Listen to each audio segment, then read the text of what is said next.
ये बात आप जरूर स्वीकार करें कि सोते समय आपको बहुत सावधान रहना है।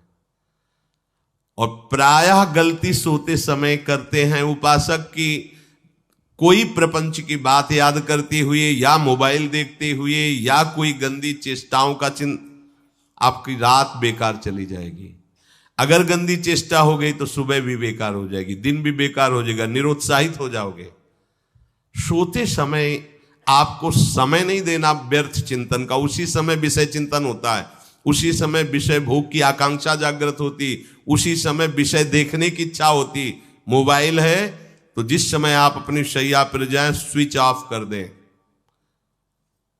उसमें मैसेज घंटी आने का कोई भी रास्ता मत रखें। मान लीजिए आप उपासक हैं भगवत प्राप्ति के, 30-35 वर्ष ये नहीं था तो सब मर नहीं गए थे। और बोले इमरजेंसी, जब इसकी 30-35 वर्ष से पहले इसकी कोई रचना नहीं थी, मुझे लगता है, क्योंकि 30-35 वर्ष में ही इसका विस्तार देखा है। नहीं तो कभी किसी के पास मोबाइल नहीं। कोई बड़े अधिकारी तो इतना बड़ा वो, इतना बड़ा वाला वो ऐसे रखते थे नहीं तो मोबाइल तो हमें लगता है 30-35 वर्ष। तो फिर इमरजेंसी कैसे चलती थी, कैसे चलती थी इमरजेंसी? और आप ब्रह्मा हो क्या कि इमरजेंसी संभाल लोगे? स्विच ऑफ करो। जो सब इमरजेंसी संभालने के लिए तैयार रात दिन न सोता है, वो हर समय जागृत रहता है, वो हमारा आराध्य देव है। स्विच ऑफ करो, चिंतन लगाओ श्री जी का। ये जो रात्रि के शयन के समय मोबाइल में इधर उधर दृश्य देखने हैं, अपने सर्वनाश का बीज बोना है। मान लो, हमारी प्रार्थना मान लो, ये उस समय मन आपको परेशान करेगा जब कमरे की सिटकिनी अंदर से बंद होगी। सबसे प्रार्थना है रात्रि के शयन के समय। तो बोले फिर ठीक है 10 बजे तक देख लेंगे मोबाइल, इसके बाद शयन के समय भजन कर लेंगे। होगा ही नहीं। क्या तुम देखना चाहते हो? प्रिया प्रीतम के सिवा और कुछ क्या देखना चाहते हो? वो तो सुभग सुंदरी सहज सिंगार है, सहज शोभा सर्वांग प्रति सहज रूप वृषभानुनंदिनी। हमारी स्वामिनी जी की सुंदरता छुपाने के लिए आभूषण पहनाए जाते हैं, औरों को तो आभूषण सुंदरता बढ़ाने के लिए। यहां छवि के छिपाए बे को ऐसे के दास होके क्या देखोगे मोबाइल में? क्या देखना चाहते हो? वासना की क्रीड़ा, और तुम उस क्रीड़ा को देखना चाहते हो? परमार्थ के पथिक हो। देखना है तो प्रभु को देखने की वृत्ति रखो, अन्यथा मूंद लो आंखें। प्यारे, महान फल प्राप्त करोगे। सबसे प्रार्थना है एकांत में मोबाइल रूपी दुश्मन से बचो। क्योंकि जब आप गंदी बात कहीं देखोगे तो आपके अंदर वैसे ही चिंतन बनेगा, वो ऐसे ही लगेगा मैं भी ऐसा करूं, मैं भी ऐसा भोगूं, मैं भी ऐसा देखूं। मान लीजिए आप, जब हमारे शास्त्र कहते हैं कि पशु पक्षियों के मैथुन को भी नहीं देखना है, अगर ऐसा एक बार दृष्टि पड़े तो मानसिक प्रणाम करके दोबारा दृष्टि न देना। और आप मोबाइल में ऐसी चेष्टाएं देखोगे, कैसे आप भगवत भजन करोगे? कैसे भगवत प्राप्ति का उद्देश्य रख पाओगे? ये कलयुग की बहुत महीन चाल है कि उसके बिना काम नहीं चलेगा और हम तुम्हें काम से युक्त कर देंगे। इसके बिना काम चलेगा नहीं, तुमको रखना पड़ेगा। और जब तुम इसे रखोगे तो हम काम अपना कर लेंगे। कलयुग ने कहा हम अपनी व्यवस्था बना लेंगे। यहां कह रहे जब आप नींद में जा रहे हैं तो बिल्कुल मानो मृत्यु शैया पे जा रहे हैं।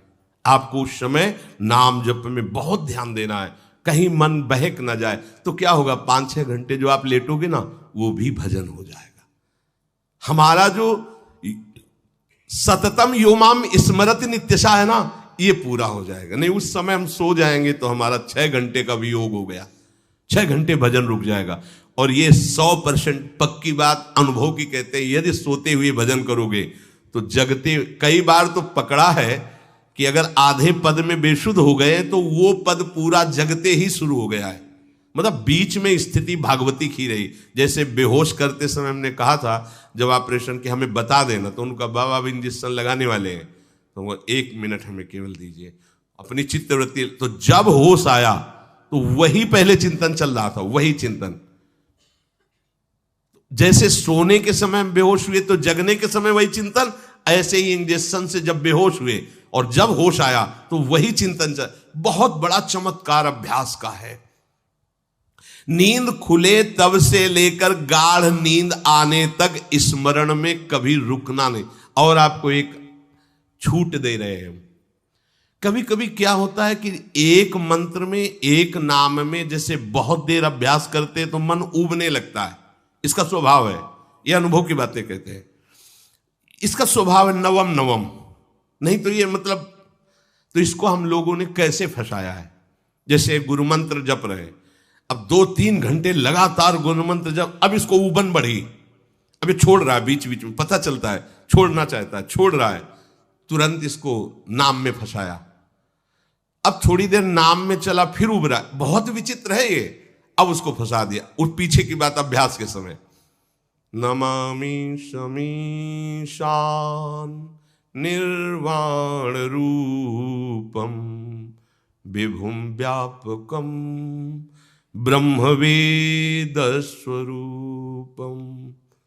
चिंतन, पदगान कर रहे, ये भगवान शिव पदगान कर रहे हैं और उसका चिंतन, निर्वाण रूपम विभुम व्यापकम ब्रह्मवेद स्वरूपम।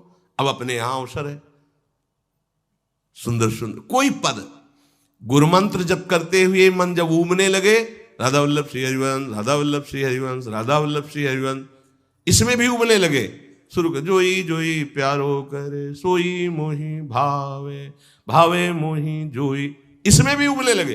सुधा निधि का कोई एक लाइन ले लो, ब्रह्मेश्वरादि सुदुरूह पदारविंद श्रीमत् पराग परमाद्भुत वैभव, ब्रह्मेश्वरादि सुदुरूह छोड़ना नहीं है, तू भाग में नवम नवम दे रहा हूं, नवम नवम।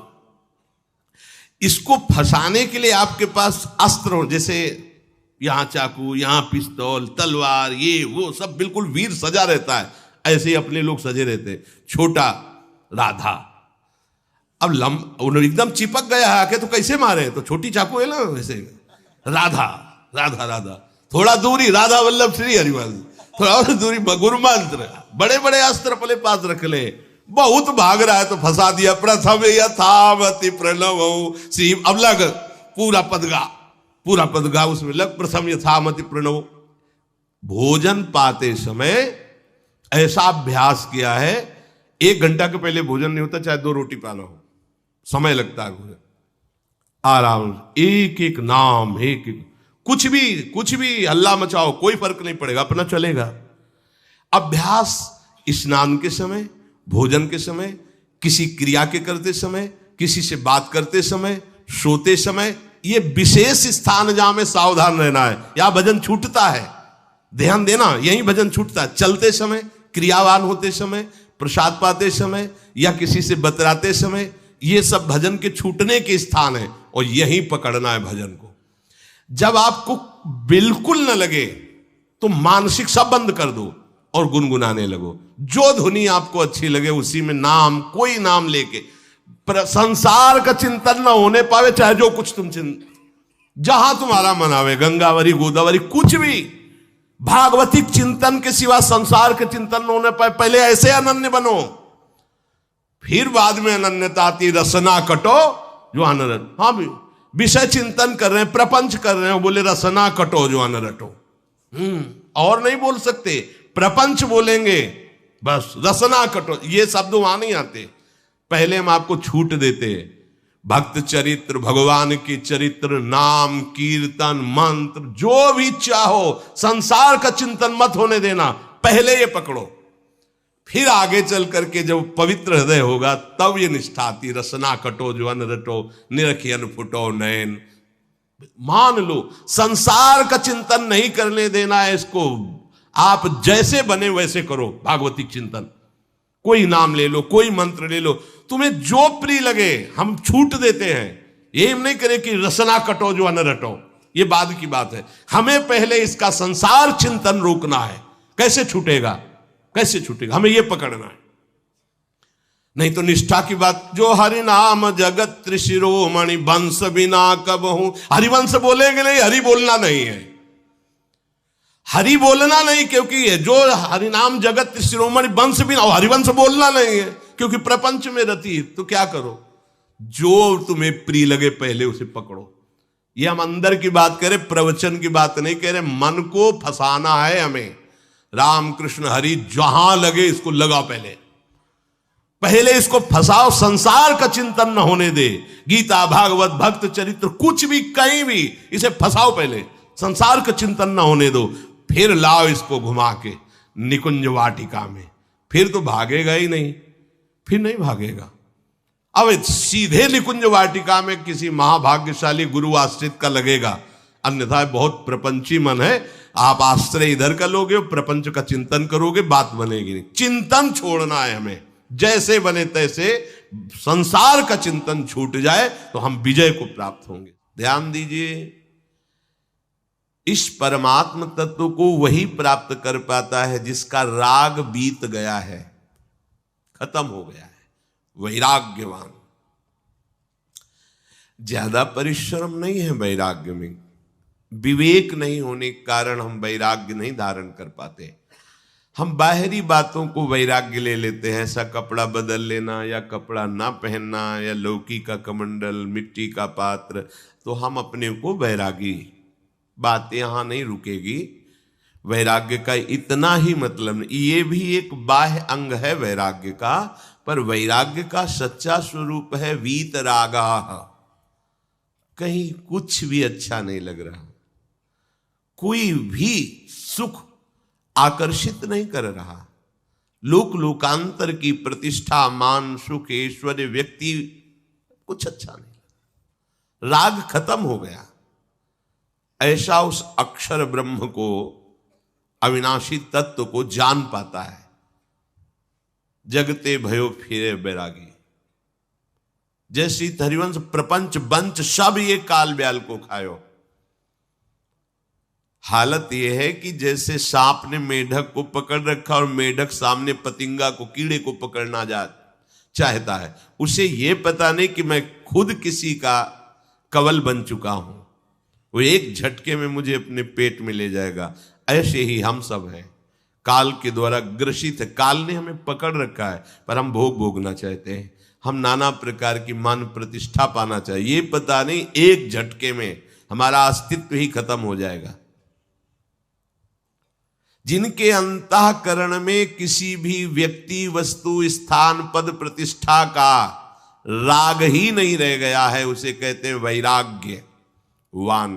वीतरागाः, राग ही नहीं है। जिनका अंतःकरण निष्पाप निर्मल हो चुका है, जिनके हृदय में केवल भगवत प्राप्ति की उत्कट लालसा जागृत हो गई है, ऐसा साधन संपन्न उपासक परमात्म तत्व में प्रवेश पाता है। अध्यात्म मार्ग की ऊंचाई पर वो स्थित हो जाता है।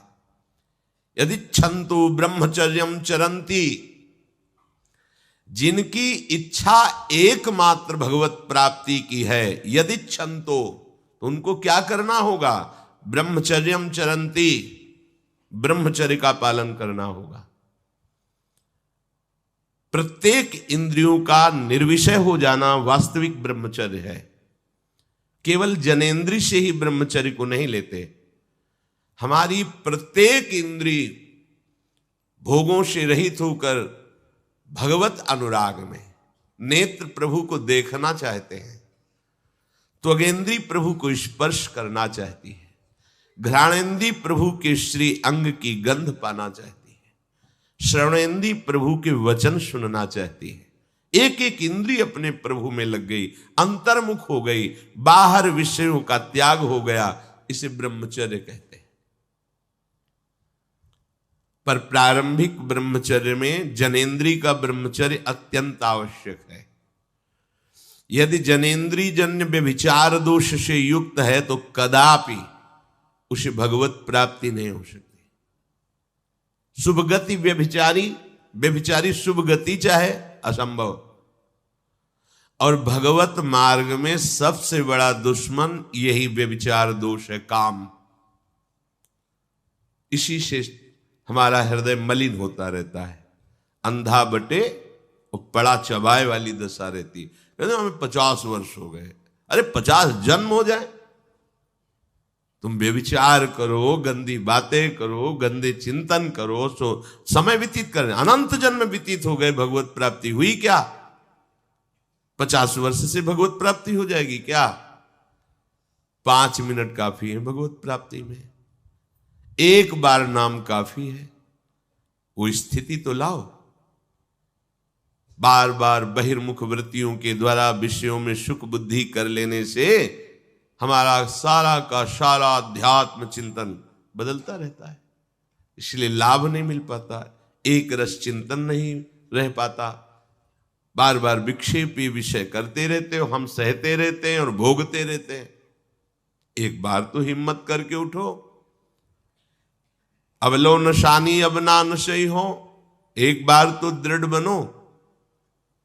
बस मन के अनुकूल चलने की बात को तुम्हें रोकना होगा, तभी तुम्हारे अंदर यदि क्षंतो, ऐसी इच्छा जागृत होगी। पक्का पक्का ऐसा ही है, जब हम किसी विषय के वेग को सहते हैं, विषय नहीं भोगते हैं, तो मन बहुत जलाता है। उस जलन में फिर एक ही बात होती है, बस भगवत प्राप्ति हो जाए, झंझट खत्म हो जाए। कब तक हम इसमें चलेंगे? एक बार भगवत, वो जलन हमको भगवत प्राप्ति की इच्छा प्रकट करती है। अपने लोग क्या करते हैं, जलन को मिटाने की कोशिश करने लगते हैं, तो भगवत प्राप्ति की इच्छा क्या, भोग प्राप्ति की तृष्णा जागृत हो जाती है। भोगे हुए भोगों को बार बार भोगने की इच्छा का नाम तृष्णा है। बाहर और भीतर से कोई सहयोगी नहीं, जल रहा है उपासक, तब रास्ता निकलता है भगवत प्राप्ति का, तब इच्छा प्रकट होती। अब नहीं, बहुत जल लिया, अब तो केवल प्रियाजू के समीप जाना है, अब तो प्रभु के सानिध्य में रहना है, नहीं इन भोगों की जलन में जलना है। पर यहां तक पहुंचने के लिए जलना होगा, तभी लिखा सहित सहित बाढ़ भगति तास्तितिक्षस्व भारत, क्योंकि आगमा पाइनो अनित्यास, ये नाशवान काम क्रोध आदि तुम्हें प्रेरित करेंगे, तुम इनके वेगों को सह जाओ, ये स्थायी नहीं है। आगमा पाइनो है, आने जाने वाले हैं, और ये सहन करने से नष्ट होते हैं, भोगने से बढ़ते हैं।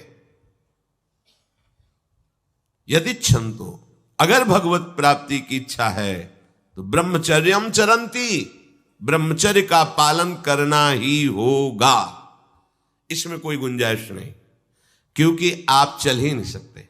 ध्यान से सुन लो, ये मनोरंजन का मार्ग नहीं है, इसमें मन ही मार तनहारिक वृंदावन में गाज, इसमें मन मारना होगा।